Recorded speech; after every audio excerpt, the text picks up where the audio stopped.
என்னால் தேசிவனே போற்றி, எந்நாட்டவர்க்கும் இறைவா போற்றி போற்றி. Hi, welcome to talks. இன்னைக்கு நாவல்ல ஒருத்தரான திருஞான சம்பந்தர் பத்தி தான் இன்னைக்கு நம்ம பார்க்க போறோம். வாங்க கடைக்குள்ள போலாமா? லைக் பண்ணுங்க, ஷேர் பண்ணுங்க, சப்ஸ்கிரைப் பண்ணுங்க, பெரிய காமெண்ட் பண்ணுங்க. வாங்க கடைக்குள்ள போலாம். இவர் சிவபாட எழுதிய பகவதி அம்மாள் அப்படிங்கிற 2 பேருக்கு இவர் பிறந்தாரு திருஞான சம்பந்தர். இவருக்கு ஏன் திருஞான சம்பந்தர் பேர் வந்திருக்குன்னு பார்ப்போமா? இவர் 3 வயசு அப்பா என்ன பண்ணாருன்னா, ஒரு நாள் என்ன பண்ணாருன்னா, தோல்ல கூத்து போனாரு. அப்பா கூத்து போற அழகான பசங்க தன்னோட பிள்ளைகளை அவர் தோல்ல கூத்து போய் அவர் என்ன பண்ணாருன்னா கோயில் கூத்து போனாரு. அங்க குளத்தை பிள்ளைய படியில வித்துட்டு அவர் குளத்துல முங்கினாரு. அப்ப குழந்தை என்ன பண்ணணும், அழுகணும் அப்பாவை காணான்ட்டு. ஆனா அந்த குழந்தை அப்பாவை காணான்னு அழுகுறவ என்ன பண்ணுச்சுன்னா கோபுரத்தை பார்த்து அழுச்சு. அவங்களுக்கு அந்த குழந்தைக்கு யார் தெரிஞ்சாங்க? யாரு? சிவன், சிவபெருமான், அம்பாள், பார்வதி தேவி. இவங்க 2 பேரும் தெரிஞ்சாங்க. இத பார்த்து பார்வதி தேவி என்ன பண்ணாங்கன்னா, மேல இருந்து கீழே இறங்கி யாருக்கு? திருஞான சம்பந்தருக்கு ஞானப்பாலை கொடுத்தாங்க. ஞானப்பால் கொடுத்துட்டு அவங்க போயிட்டாங்க. ஏன் ஞானத்துக்கு சம்பந்தவர் திருஞான சம்பந்தர், அப்படி இவர் ஞானத்துக்கு சம்பந்தர் திருஞான சம்பந்தர் அப்படின்னு வச்சிருக்காங்க பேரு. அவங்க அப்பா வந்தாரு, பார்த்தா அங்க இருந்து பால் ஒழுகுதுங்க திருஞான சம்பந்தர் வாயில. அவர் உடனே பக்கத்துல குச்சி எடுத்துட்டு யார் உனக்கு பால் கொடுத்தாரு சொல்லிட்டு அவரு கேட்க இவர் சொல்றாரு, யாரு? திருஞான சம்பந்தர். என்ன சொல்றானா, தோடுதே செவியன் அப்படிங்க பார்த்தா அப்பதாங்க பாடி இருக்காரு. சின்ன பசங்க 3 வயசுல பேசவே கத்துக்குவாங்க. ஆனா இவர் அந்த வயசுல 3 வயசுலயே பாடவே கத்துக்கிட்டாரு. தோடுதே செவியன் பாட்டு அப்பதான் பாடினாரு.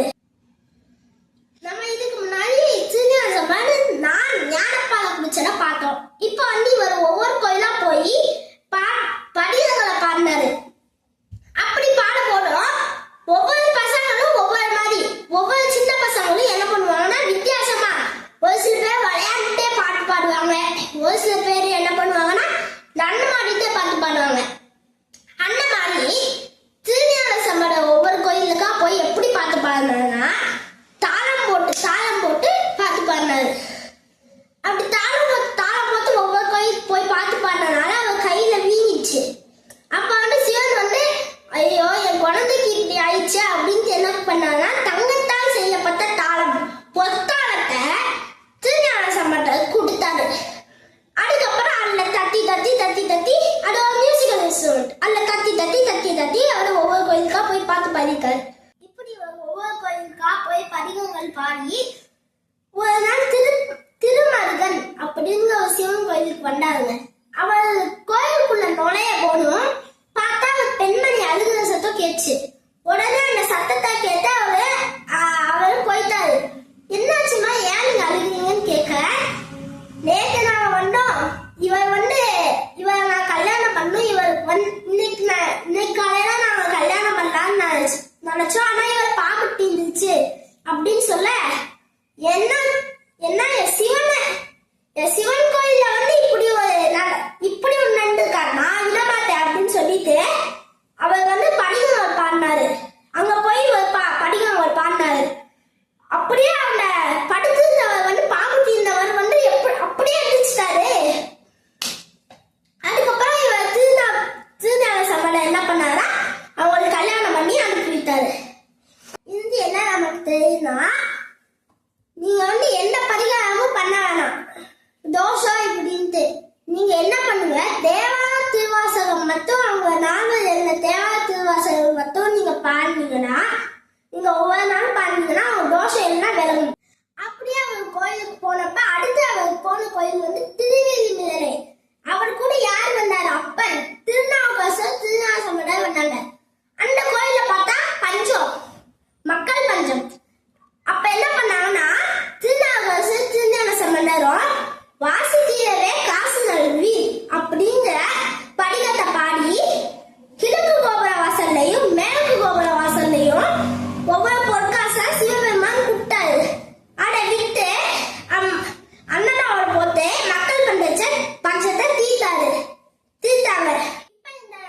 அவங்க 2 பேர் நாவுக்கரசரும் திருஞான சம்பந்தரும்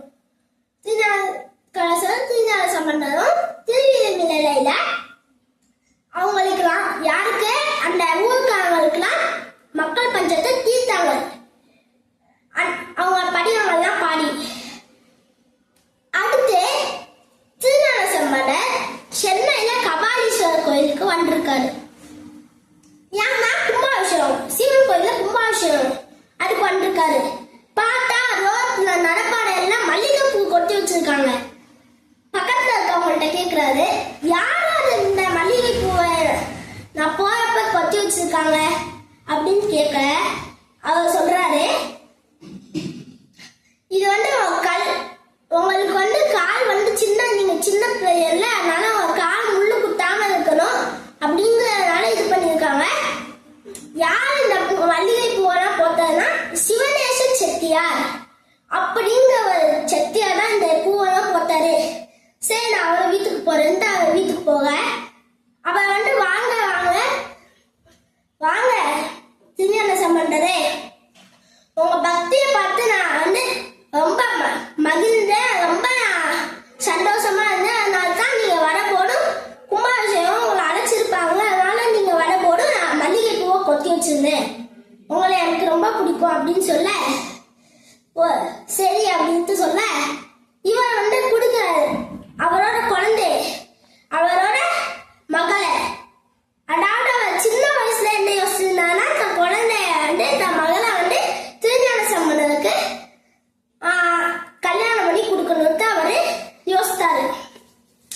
அப்படி யோசிச்சதுக்கு அப்புறம் ஆனா அவர் மகள் இறந்துட்டாங்க. இந்த கதையை சொல்லி இந்தாங்க என் மகளோட அஸ்தி அப்படின்னு சொல்லி என் மகள் பேரு பூம்பாவை அப்படின்னு சொல்லி கொடுக்க அவர் படிகங்கள் பாடினாரு. 10வது படிகமா மாடமான இந்த கபாலீஸ்வரர் கோயில ஒவ்வொரு திருவிழா நடக்குமே, அதெல்லாம் நீ பார்க்கலன்னா கூட வித்து நீ அந்த கும்பாபிஷேகத்தை பார்க்காம நீ இறந்திய பூம்பாவே அப்படின்னு சொன்னாரு. உடனே அந்த பானை வெடிச்சு அங்க ஒரு பெண் ரூபத்துல பெண் யாரே பூம்பாவை வந்தாங்க. சிவநேச செட்டியார் பூம்பாவை உயிரோட வந்ததை பார்த்து என்ன சொல்றாரு, திருஞான சம்பந்தர் ரொம்ப நன்றி, என்னோட மகளை நீங்க கல்யாணம் பண்ணிக்கோங்க அப்படி சொல்ல, இல்ல இது என் மக, நான் 10 படிகங்கள் பாடி நான் வளர்த்த மக, உங்க மக இறந்து போயிட்டா அப்படின்னு சொல்றாரு. அந்த வயசுல அவருக்கு எவ்வளவு பெரிய புத்தி கூர்மையா இருக்கு. இந்த கதை மதுரையில வந்தது. மதுரை மன்னர் கூன்பாண்டியனுக்கும் மங்கையர்க்கரசியாரும் என்ன பண்ணுவாங்கன்னா சைவத்தை வளர்க்க இருப்பாங்க. அதே கூன்பாண்டியன் என்ன பண்ணுவானா சமணர்களை வளர்க்க இருப்பாரு. சமண குலத்தை வளர்க்க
ஒன்றும் நம்மள ஒன்றும் நடக்காது. அப்புறம் கோலப்பட்டினத்தை பார்த்து அவரும் மதுரைக்கு வந்தாரு.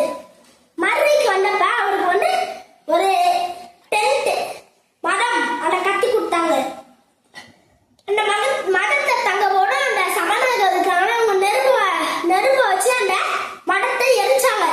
திருஞான சம்பந்தருக்கு எதுவுமே ஆகலனா அவர் என்ன சொன்னாங்கன்னா, பையனே சேர்த்து பாண்டிய மன்னருக்காக அப்படின்னு சொன்னாரு. இது வந்து மெதுவா போய் பாண்டிய மன்னரை போய் வெப்பு நோயால தாக்குச்சு.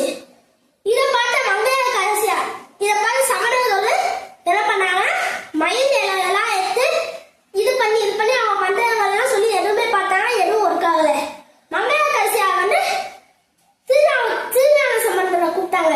அவரை வந்து என்ன சொன்னாங்கன்னா, திருத்தீர்த்து பதிகத்தை பாடி அவர் திருநீரை பூசி அவருக்கு அந்த வெப்பு நோயை இது பண்ணாரு. அவர் வெப்பு நோயை எடுத்துட்டாரு. அது பறந்தே போயிடுச்சு. வெப்பு நோயும் இல்லை அவருக்கு. அப்ப அதை பார்த்த சமணர்கள் வந்து நாங்க இதை ஏத்துக்க மாட்டோம், நாங்க வந்து வாடணும் அப்படின்னு சொல்ல, அது அனல் வாடம் புனல் வாடம் அப்படின்ட்டு ஒரு 2 வாடம் இருக்கு.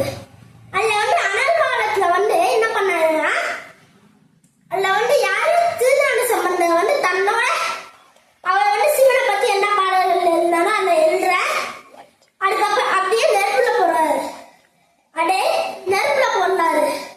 அது அனல்வாடம். அவர் அந்த ஓலைச்சுவடியை வந்து நெருப்புல போடுறாரு. அவர் எழுதின அந்த படிகங்கள்லாம் ஓலைச்சுவடியில அவரு நெருப்புல போடுறாரு. சமணர்களும் எழுத வந்தவங்கெல்லாம் நெருப்புல அவர்லாம் நெருப்புல போடுறாங்க. இதுல வந்து என்ன ஆகுதுன்னா, திருஞான சம்பந்தர் விட்ட அவரோட ஓலைச்சுவடி வந்து அப்படியே பச்சை ஓலைச்சுவடியா ஒண்ணுமே ஆகாம இருக்கு. அதுவே சமணர்கள் விட்ட ஓலைச்சுவடி வந்து என்ன ஆயிடுச்சுன்னா கருகிருச்சு. அதுக்கப்புறம் புனர்வானம் பண்ணாங்க. அதை வந்து என்ன பண்ணா, தண்ணியில போனா என்ன யாரோடது வருதோ அவங்களதான் இது. அதுல வந்து ஃபர்ஸ்ட் என்ன கடைசியா யார் திருஞான சம்பந்தர் என்ன எழுதினானா, வேந்தன் ஓங்கல அப்படின்னு எழுதினாரு. அப்படியே அவங்க 2 பேரும் சமணர்களும் திருஞான சம்பந்தர் போடுறாங்க. அதுல திருஞான சம்பந்தரோட இது வந்து இந்த பாண்டிய அரசரோட கையில வந்து வருது, கூழ்பாண்டியனுக்கு. அதுக்கப்புறம் அவருக்கு என்ன, அதுக்கப்புறம் கூழ்பாண்டியன் வந்து சைவத்தை தான் வளர்க்கணும், நான் தான் தப்பு பண்ணிட்டேன்ட்டு சமணர்களுக்கு தண்டனை கொடுத்தாரு. அதுக்கப்புறம் அவர் எப்பயுமே குடிச்சு இப்படி கூழ் மறைஞ்சுதான் பேசுவார் கூழ்பாண்டியன் நகர். திருஞான சம்பந்தர் கடைசி இது அந்த தண்ணியில போட்டு இது பண்ணாங்கல்ல புனல்வாடம், அதுல வந்து கடைசியா இருந்தது வந்து வேந்தன் ஓங்க அப்படின்ற வார்த்தையால அவர் நிமிர்ந்து நின்று அவர் பேசுவார் எல்லாத்தையுமே. நிமிர்ந்து நின்று அவர் எப்பயுமே பேசுவார். ஆனா இதுக்கு முன்னாடி அவர் கூழ்பாண்டியன் இருந்துச்சுன்னா கூழ் நிமிராம இருந்து அவர் பேசுவாரு. கூழ்பாண்டியன் பேர் வந்து அதுக்கப்புறம் தான் இந்துசே நடுவாந்து வந்துச்சு. அதுக்கப்புறம் 1947 வந்து